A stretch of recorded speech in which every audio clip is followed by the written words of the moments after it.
How's it going, guys? Welcome to the Trades and Grades podcast. I'm your host, Noah Wright.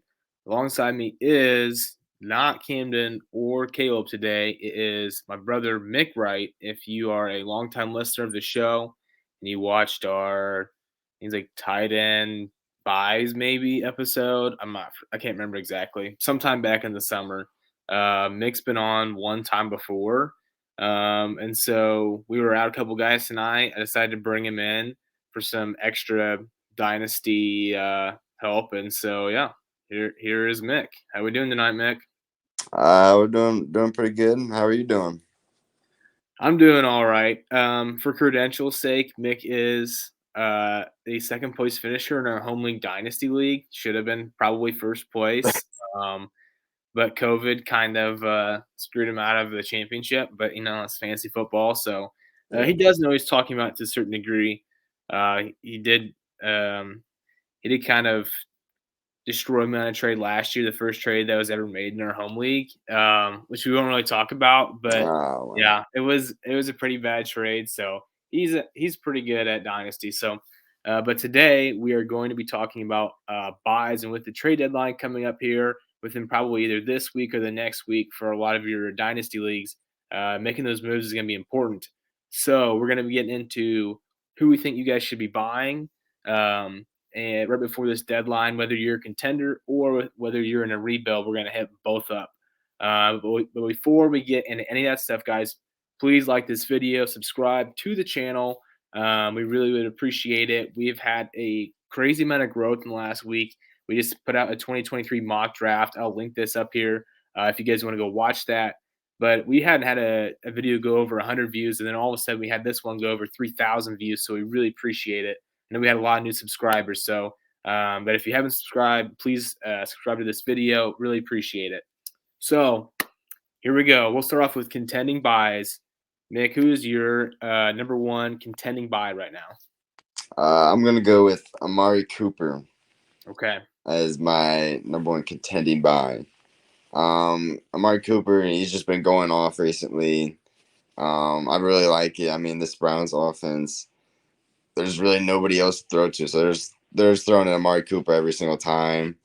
It's also gonna be interesting to see what he does with Deshaun Watson, because I feel like Jacoby Brissett is pretty trash. So you throw in Deshaun Watson in there, the offense, I feel like, it might take a game or two, but that's what you have for the playoffs. That's why you're a contender. And I feel like Deshaun Watson, by the time playoffs come, Deshaun Watson is going to be rolling, and Amari Cooper is going to be fed a lot. So, Yep. yeah. Cooper's had a very quiet year. I feel like he is wide receiver 10 on the year, which is crazy. He might be one of the most underrated players there is in Dynasty fantasy football, to be quite honest. And he's been doing that for years. He did that with the Raiders, he did that with the Cowboys, and now he's doing that with the Browns. And so I feel like you can go out and get an Amari Cooper for a 23 first, and then you might have to add some on top. But he just seems like a guy who's constantly underrated. And if you are looking to win a championship and you're gonna have a late first, I would 100% spend that late first on Amari Cooper. We'll have to go look in the trade finder, maybe to go see in the Dynasty Nerds Dynasty GM app. If you guys don't have that, it is a fantastic app. One of the biggest things I use is a trade finder. It helps you kind of understand like where real trades are. So they get trades from the Sleeper app, I think MFL, and a couple other apps, and they're real trades that have happened, and they put them all into one area, and you figure out if you just type in a player's name, what trades have happened in the last pretty much forever, and so you can see real time what's been going on. And so if you guys are interested in Dynasty GM, I'll put a link down in the description for 15% off if you click on that link. It's a price of a cup of coffee a month. It is amazing. I use it, especially if you have a lot of leagues. But yeah, I do like the Amari Cooper buy, and I think he's one of the more underrated players in all of Dynasty. I have two buys I'll do for contenders that I'm looking at, and the first one is a guy that I've loved for a long time, and it's been noted on the podcast in this channel that not a lot of people like him. But again, this year, he's been going crazy, and that's Tyler Lockett. and the dude just does nothing but ball out. He's wide receiver 12 on the year, I believe, as of right now, and he has been doing so with Geno Smith. Now, Geno has been having a great year, and so I'll give him credit for that. But I feel like he's also being a little bit propped up by these great wide receivers. We saw the same thing happen with Russell Wilson, where Russell, we think maybe it was him that was actually propping up these wide receivers, and in fact, it was the other way around. Obviously, Wilson's had a pretty bad year, but if you are a contender, and most likely you can go out and get Tyler Lockett. He's 30 years old for a 23 second rounder. I'm doing that all day. I did that in one of my leagues that was a contender to get that extra depth. And I would do it again, especially if you're going to have a late second. That's just almost a no brainer to get top 10, top 15 wide receiver production for only a 23 second. So, I mean, if you're a contender, Nick, would you pay 23 second for Tyler Lockett this year? Yeah, I probably would if I needed help at the wide receiver position. I would definitely buy Tyler Lockett right now. Yeah, and I mean, I've always been a little bit biased because he's one of my favorite players. I think he's a good guy all the way around. But he's also a very underrated fantasy player. My second buy, which is not a very sexy buy, but it will get the job done if you're a contender, is Latavius Murray, 32-year-old running back, and this is just for this year. I mean, obviously, when you get to even in the late 20s for running backs, you're kind of looking to offload guys unless they're generational. But Latavius Murray has pretty much just found his way into this Denver Broncos backfield with all the injuries they've had, and now this week they have now released Melvin Gordon. So for the rest of the season, he's the only guy they have. Chase Edmonds is now in the IR. If you're looking for a super cheap option to get you decent production, if you've had a couple injuries at your running back position, and you just need a guy to get in there, he's going to be getting all the volume there, and that's pretty much all you need. He just had 17 points last week. Even though this offense is pretty disgusting, it seems that he's going to be the only guy there, and so they're pretty much going to be forced to use him as their running back. Yeah, Latavius Murray, 32 years old. That's actually insane. But yeah, for running backs, volumes, volume's huge. That's literally all you need for a running back is volume. I mean, you're Yeah. gonna get production. So Yeah, I mean, we saw that. We see that all the time, but one especially is like with Najee Harris last year. He got a dumb amount of volume.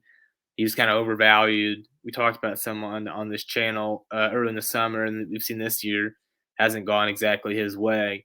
But when you get into situations like this, when you just need a running back, volume is king. And so I think with a guy like Latavius Murray, where you can just get him for like a third rounder, especially if it's a contender and it's a late third rounder, I'd be doing that just to shore up your running back committee on your team before you get into the playoffs and the trade deadline's over, and then no one's on your waiver wire that you can go get if you're in a deep league. So he's a guy that if you're contending, I'd go out and try and get before the end of this week or the next couple weeks. But that's what we have for contenders. We will have a special one at the end with it's kind of both, but we'll move on to rebuilds. So we kind of the last week or so on this channel, we've been talking about rebuilds with the mock draft and whatnot. And I put out a couple videos about how to kind of tear down a team. Who are a couple guys, Mick, that you're looking at if you are in a rebuild of trying to acquire within the next week or so? I'm gonna go with the first one is gonna be Rashad White, and the reason I'm choosing him is obviously Leonard Fournette hurt. He's getting old. But the good thing is that this Bucks offense is starting to look actually competent. It's actually looking somewhat decent, resembling of last year. And I feel like Rashad White, he's gonna be a bell cow, once Fournette finally, goes away, gets injured. Rashad White's gonna take this over. He's got the receiving, he's got the three down role. He's basically got it all. And with this offense, going to the moon, I feel like he's going to be getting a ton of production in this offense. So that's, Yeah. yeah, that's my rebuilding buy. Yep. Yeah, I mean, I like him. He's an interesting spot right now.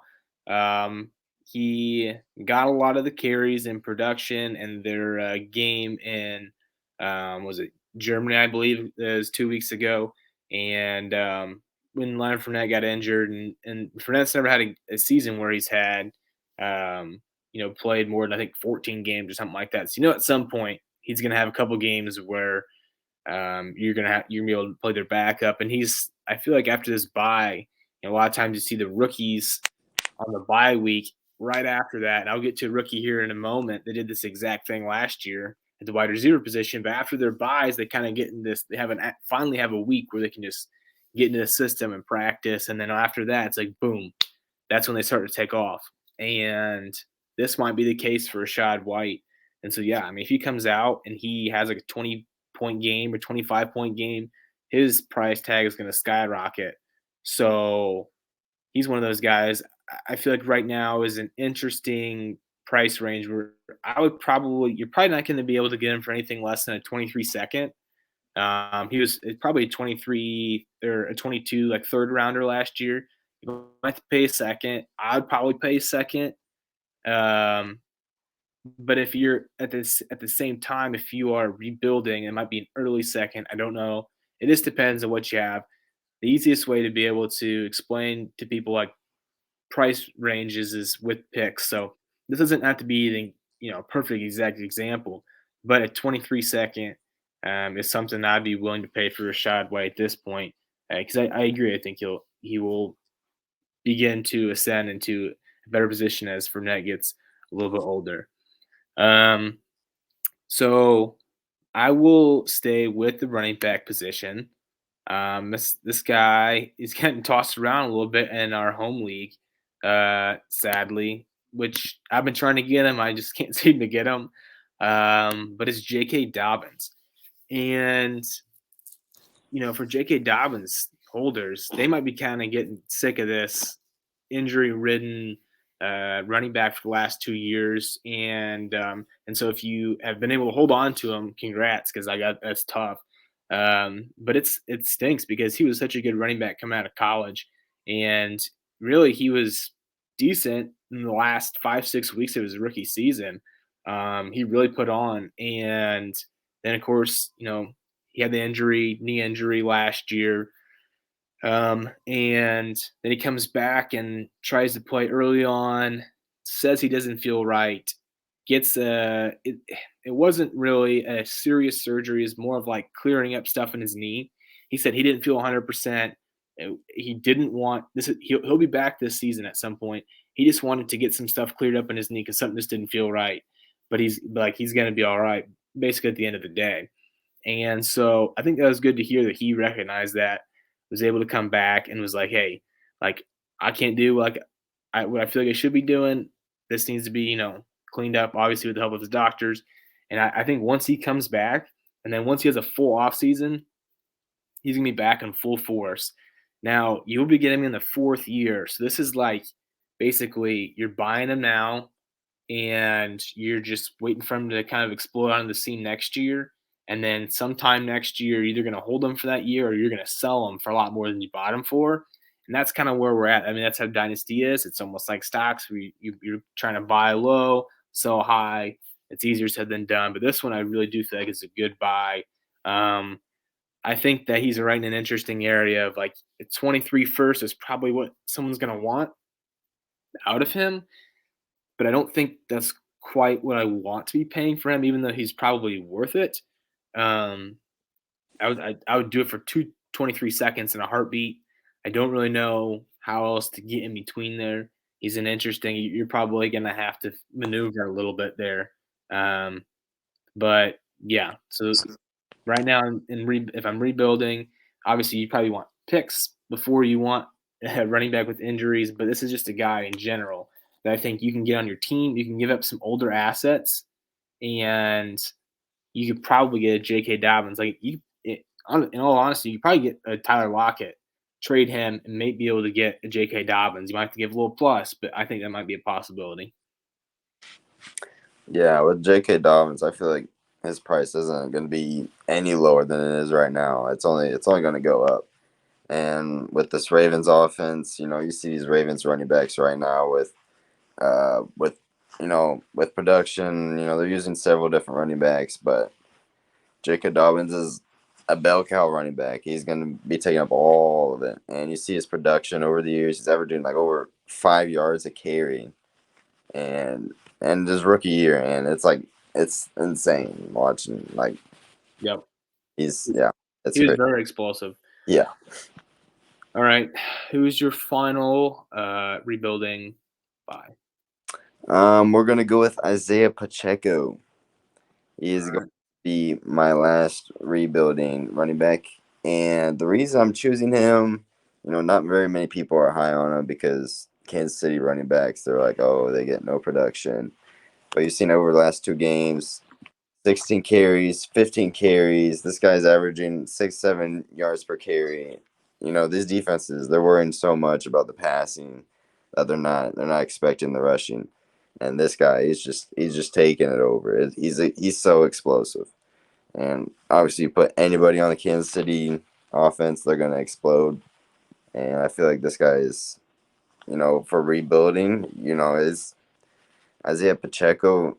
He's pretty much worth nothing, and he's giving you a ton of production. So I feel like he's one of the lower rebuilding guys. Like nobody's really thinking about him. Yeah. So yeah. Yeah. He's definitely come onto the scene here, and he has kind of supplanted himself in this Chiefs offense. And I agree. If you watch the games, like you truly watch them, and not just box score watching, he has been super exciting to watch. And he seems like I saw somebody mention this, and I thought it was a perfect explanation of it looks like he got the star in Mario every single time he's running. Like he's got the little music going on and he's like flying around. And that's pretty much what he is. It's fun to watch. You're right, he's very explosive. Um I wasn't quite sure about the hype in the preseason. I feel like that happens a lot with Dynasty. These rookies come in training camp and blah blah blah, and then they end up not being very much, but it seems very apparent they don't want anything to do with CEH. And they found a hot hand in Pacheco.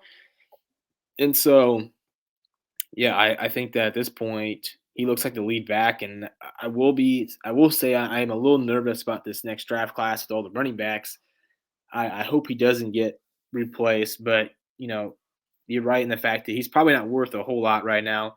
I'm guessing a 23 third, uh, but with the hype, you might have to get him for 23 second, which I probably wouldn't be willing to pay. But maybe a couple thirds, and you could get him because he was either the fourth or maybe undrafted in quite a few drafts. So that's where we're at with him, and I'll give our final buy here. And a guy that's had a really poor year, has some issues with the team, but was a fantastic player as a rookie. Uh, my final rebuilding buy is Elijah Moore, and I feel like it has been to his detriment with who they have a quarterback in Zach Wilson. Um, they haven't been able to support the wide receivers with Garrett Wilson, Elijah Moore. Zach Wilson's looked terrible. They're finally benching him this week for I think Mike White is who they're going to have starting. And last year, Elijah Moore, where after the bye, so we kind of talked about this. They had their bye week, I believe, in week 6 of 2021. He's getting adjusted. Then they hit the bye week. And as soon as he hits the bye week, for the rest of the year until he gets injured, he was wide receiver 3 in fantasy. 3. That's right up there. Only 2 players who's behind was Cooper Kupp and Justin Jefferson. And that was over 7 games. He had a fantastic stretch. Unfortunately, gets injured, out for the rest of the year. Comes back this year, and his first 3 games with Joe Flacco, he had, I think, 9 targets, 7 targets, 6 targets. And then Zach Wilson comes into play, and that just kind of gets squashed. So, depending on what they do with Zach Wilson, if they move on from him, great. If they're going to move on from Elijah Moore, also great. I just don't see him being there with Zach Wilson in the long term. At the end of the day, this is Dynasty. So you have to realize like this is somebody that I'm going to be investing in the long run. And I think that it is worth it at this point. I don't see his stock being any lower than it is right now for Elijah Moore. Yeah, and like you said, stock market's not going to be any lower for Elijah Moore. I don't Yeah. think has he not had a single game this year with double-digit fantasy points? I don't think so. I don't think he does. No, because the beginning of the season was his best stretch, like I said, and they were all under double digits. So I don't think that he ever had, 9.9. Yep, So yep. He's yeah, and how old is he? What is he? he's 22. 22. Yeah. He's really young. I kind of hope even with the new Jets, even with Mike White in there, I still don't know how well he's gonna be doing. I mean, it can't really be any worse than with Zach Wilson because No. Zach Wilson's just stunk it up. But Yeah. I really hope they get rid of him and just have Garrett Wilson stay there because he's looked pretty good. He's fit in with their system pretty well. But Elijah Moore, I just hope he goes on a new team and then he's going to explode somewhere else. Yeah. He's got to have some sort of change, whether that's the quarterback within the Jets or whether that's the, different team, whatever it might be. He's just got to have something different because there's too much talent. No, there's no the fact that he was wide receiver 3 over almost half the season last year, and then all of a sudden just is like they're just not using him at all. It just doesn't sit right with me. I feel like he's going to be that's a lot of talent wasted, and so at some point in time, he's going to find a way because you don't just do that and then just like never do it again. I know there's some flash in the pans, but as a rookie to be able to do that with what he had last year, I don't find that to be just a one-time occurrence. So um, you know, we will see what happens, but that's our last rebuilding buy. Now this one's kind of like a combo one. A rebuilding our last pick here, rebuilding and in a contender. This is just a player to buy, just in general. Just buy this player, and that's Amon-Ra St. Brown. And maybe the Amon-Ra St. Brown holder at this point, whoever's got him, might be kind of worried because he had a fantastic beginning of the year. In his first 3 games, he had 73 points. He was averaging, it was 24 points per game, up there with like the best in the league. And then had an injury, kind of phantom concussion, was a concussion, wasn't a concussion. And then he hasn't really been back on the field in full form. And now Jameson Williams has been activated, and now he's starting to practice, and so the holder might be getting a little worried. And so whether you're a contender looking to finish out the season, whether you're rebuilding and you just want to have your wide receiver 1 on your team, or perhaps this might be a wide receiver 2, at least a solid wide receiver 2 for many years to come. Once the Lions figure out their quarterback situation, no offense to Jared Goff, but I feel like they might have to get one in this offseason. I feel like wheels are up, and he's already shown he can do it, but it's just a matter of getting everything in place at the same time, being able to stay healthy and get on the field. I'm on Raw. I'm a contender, so I've tried getting him, and it's kind of tough because he's so young, and he's as you said, with Jameson Williams coming in, that is kind of tough. But I still feel like Amon Ross is still going to be wide receiver 1 on the Lions. He's shown it. I feel like with such a crazy start at the beginning, his hype has fallen a ton. Even adding in the bye week, the injuries, there's been no hype at all about him, and I feel like I know it's gonna be crazy, but like he's kind of he's a buy low, and that's crazy to say with how much shown, and I really feel like he's gonna start coming alive the next few weeks as he gets Yep. back into with this team. Yep. Absolutely. All right. That's all we got, guys. Appreciate you guys watching this video. Like I said, if you haven't liked this video, subscribe to the channel, and we'll see you next week.